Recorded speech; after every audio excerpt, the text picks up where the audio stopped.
Hello and welcome to P2 Soccer Training.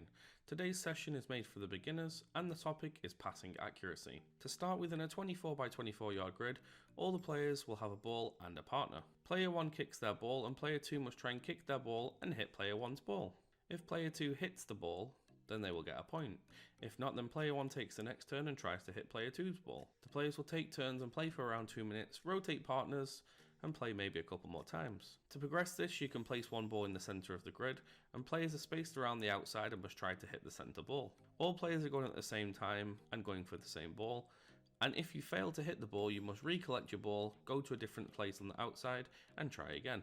If you hit the ball, you must replace the ball, but you get 1 or 2 points, or however you want to play the game. You can make this easier by making the square smaller. You can make it harder by asking them to kick with their weak foot. The first coaching point will be laces kicking. Players will point their toes down and strike the ball as if it's a shot with their shoelaces. The second coaching point is momentum.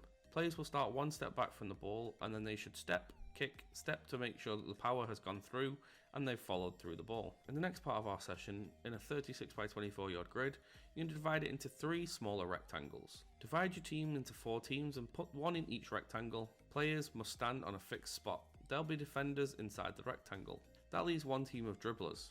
The dribblers start at one end and they must try to dribble through as many as they can. You can allow them to go all at once or allow them to go individually. The defenders have a ball and must try and hit the dribbler with their ball to stop them. If a dribbler gets stopped in the first rectangle, they get 1 point, second rectangle 2 points, third one is 3, and if they make it all the way through, they get 5.